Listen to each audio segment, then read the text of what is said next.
آج میں ایک اہم بات آپ لوگوں سے کرنا چاہتا ہوں۔ ویڈیو دیکھے جاتے ہیں، تقریریں بیانیں سنی جاتی ہیں، اچھی بات ہے۔ آج کا جو ہمارا بیان ہے میں مختصر میں بتاتا ہوں، کیونکہ زیادہ لمبی ویڈیو، زیادہ لمبی بیان آدمی سننا پسند نہیں کرتا ہے، کیونکہ بڑے خوش نصیب وہ لوگ ہوتے ہیں اور بڑے واقعی پختہ ایمان والے ہوتے ہیں جو آج سوشل میڈیا پر دین اسلام کی باتیں سنتے ہیں۔ اچھے لوگوں کی پہچان رہ گئی ہے جو موبائلوں میں اچھی باتیں سنتے ہیں۔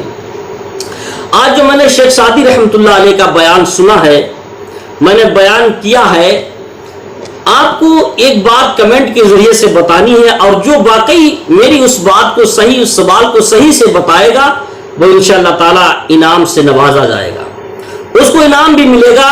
میری آج کے بیان میں ایک سوال آپ سے قائم کروں گا، اور اس سوال کا جو بھی جواب دے گا وہ اس کا انعام بھی پائے گا، اور انعام پانے کے لیے کمنٹ میں اس کا جواب دینا پڑے گا، اور اپنا جو فون پہ نمبر چلاتے ہیں اس نمبر بھی ڈالنا پڑے گا، اور یہ بھی لکھنا پڑے گا آپ کی جگہ سے ہیں اور کہاں سے اس سے سوال کا جواب دے رہے ہیں۔ سوال سن لیجیے۔ سوال یہ ہے کہ آج میں نے شیخ سعدی رحمۃ اللہ علیہ، شیخ سعدی شیرازی رحمۃ اللہ علیہ کا بیان کیا کہ واقعی انہوں نے علم دین کیسے حاصل کیا ہے اور انہوں نے کتنی تکلیفیں اٹھائی۔ آپ سے صرف پوچھنے کا مقصد صرف میرا اتنا، میرا سوال غور سے سنو، یہ سوال ہے کہ شیخ سعدی رحمۃ اللہ علیہ نے وہ دو کون سی کتابیں لکھی ہیں جو بڑی مشہور یافتہ ہیں، جو نصیحتوں سے بھری ہوئی ہے؟ شیخ سعدی رحمۃ اللہ علیہ نے کون سی وہ دو کتابیں لکھی ہیں جن میں بڑی نصیحتیں، ہمارے بزرگ ان نصیحتوں کو اپنے بچوں کو نصیحتیں دے کر سمجھاتے ہیں؟ اور میں نے شیخ سعدی کے بیان میں کتنی مرتبہ شیخ سعدی علیہ الرحمہ کا نام لیا ہے؟ یہ دو باتیں آپ کو لکھنا ہے، کمنٹ کے ذریعے بتانا ہے۔ جو کوئی بتائے گا انشاءاللہ تعالی اس کو انعام سے نوازا جائے گا۔ کتنا انعام دیا جائے گا وہ میں آپ کو خود بتا دوں گا دے کر، تاکہ آپ کو خود احساس ہوگا کہ واقعی انعام دینے والے، حالانکہ انعام دینے والا اللہ ہے، میں اس کا ناچیز حقیر بندہ ہوں۔ جو ہو سکے گا خوشی میں اس کے یعنی دین سیکھنے کی اس نے کوشش کی، اس کوشش کے بنیاد پر اس کو کچھ نہ کچھ انعام سے ضرور نوازوں گا۔ انعام پانے کے لیے یہ نہ بھولیے گا کمنٹ میں اپنا فون جس پہ چلاتے ہیں، فون پہ جس پہ چلاتے ہیں وہ نمبر ضرور ڈالیے گا، اور کمنٹ میں یہ بھی لکھیے گا ہم کہاں سے۔ اللہ تبارک و تعالی کا شکر ہر حال میں ادا کرنا چاہیے، چاہے مصیبت کی گھڑی ہو یا مصیبت کی گھڑی نہ ہو، چاہے خوشحالی ہو یا پریشانی ہو، ہر حال میں اللہ تبارک و تعالی کا شکر ہر انسان کو ادا کرنا چاہیے۔ اس لیے اس نے اتنی بے شمار اپنی نعمتوں سے اپنے بندوں کو نوازا ہے۔ اگر ایک نعمت کا اگر شکر انسان ادا کرنا چاہے تو انسان کی تنہا ایک ذات کیا پورا پریوار مل کر اگر شکر ادا کرے پھر بھی اللہ کا ایک نعمت کا شکر نہیں ادا کر سکتا، ایک سانس کا بھی شکر نہیں ادا کر سکتا۔ اسی لیے کہتے ہیں انسان کو ہر حال میں اللہ تبارک و تعالی کا شکر ادا کرنا چاہیے۔ ایک بہت بڑے بزرگ ہیں جن کا نام شیخ سعدی شیرازی فارسی رضی اللہ تعالیٰ عنہ۔ میں نے فارسی اس لیے بول دیا کہ آپ نے فارسی زبان میں بڑی بڑی شاعری کہی ہے، آپ فارسی زبان کے بڑے شاعر گزرے ہیں، فارسی زبان میں بڑی مہارت تھی آپ کو، فارسی زبان کے آپ شاعر بھی گزرے ہیں، اور بڑی مشہور دو کتابیں بھی آپ نے لکھی ہیں۔ آپ کو مبلغ اخلاقیات بھی کہا گیا، بہت پیارا اخلاق تھا آپ کا۔ دو بڑی مشہور کتابیں فارسی زبان میں لکھی ہیں، ایک کا نام گلستہ ہے، دوسری کا نام بوستہ ہے۔ یہ بڑی مشہور یافتہ کتابیں ہیں، اور ان کتابوں میں اتنی نصیحتیں آپ نے فرمائی ہیں، اتنی بہترین نصیحتیں بیان کی ہیں۔ ہمارے بڑے بوڑھے یعنی بزرگ لوگ شیخ سعدی رحمت اللہ علیہ کی نصیحتوں کو اپنے قصے اور واقعوں میں بیان کرتے ہیں۔ نہ جانے کتنے لوگوں کو نصیحت کرتے وقت شیخ سعدی رحمت اللہ علیہ کی نصیحتیں بیان کرتے، لوگوں کو سمجھانے کے لیے، ہدایت دینے کے لیے۔ بڑی نصیحت خیز باتیں آپ نے کی ہے، بڑی مشہور دو کتابیں ہیں، گلستہ اور بوستہ۔ یہ درس میں بھی چلتی ہیں۔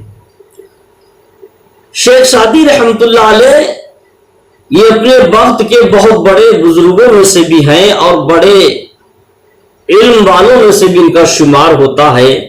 جب یہ علم حاصل کرنے کی غرض سے گھر سے نکلے تھے، انہوں نے جب علم حاصل کیا تھا، علم حاصل کرنے کی نیت سے جب یہ اپنے گھر سے نکلے، آج ان لوگوں کو اس بات کو بغور سننا چاہیے، چاہے کوئی کالج کا پڑھنے والا لڑکا ہو یا چھوٹے اسلامیہ اسکول کا پڑھنے والا ہو یا کسی مدارس کا پڑھنے والے بچے ہوں، ان لوگوں کو اس بات کو بہت غور سے سننا چاہیے اور ان بچوں کے ماں باپ کو بھی سننا چاہیے جن بچوں کے ماں باپ اپنے بچوں کو کالجوں میں پڑھاتے ہیں، اسکولوں میں پڑھاتے ہیں، مدرسے میں پڑھاتے ہیں۔ تعلیم ضروری ہے، دنیاوی بھی تعلیم ضروری ہے اور دینی بھی تعلیم ضروری ہے۔ یہ ضرور ہے کہ دنیاوی تعلیم پر اسلامی تعلیم کو فوقیت دینا چاہیے۔ شیخ سعدی رحمت اللہ علیہ جب یہ علم دین حاصل کرنے کی غرض سے گھر سے نکلے، یعنی شیراز سے بغداد کی جانب نکلے، بغداد شریف کے لیے نکلے، پڑھائی کرنے کے لیے، علم حاصل کرنے کے لیے پیدل نکلے۔ اس وقت کوئی گاڑی، بیل گاڑی، ہوائی جہاز، پانی والا جہاز، اسٹیمر، کوئی بھی موٹر کار، سائیکل، کوئی بھی ایسا واہن، کوئی سادن نہیں تھا جس سے آدمی سواری کر لیتا۔ کوئی سواری موجود نہیں تھی اس وقت، نہ کوئی گاڑی تھی، نہ ریل گاڑی تھی، نہ بیل گاڑی تھی، نہ ہوائی جہاز تھا، نہ ہیلی کاپٹر تھا، نہ پانی والا اسٹیمر تھا۔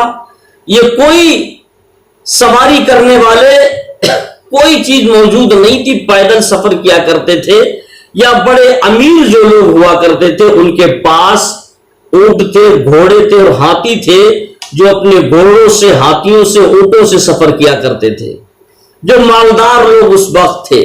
لیکن یہ سواری کوئی موجود نہیں تھی جیسی آج موجود ہے۔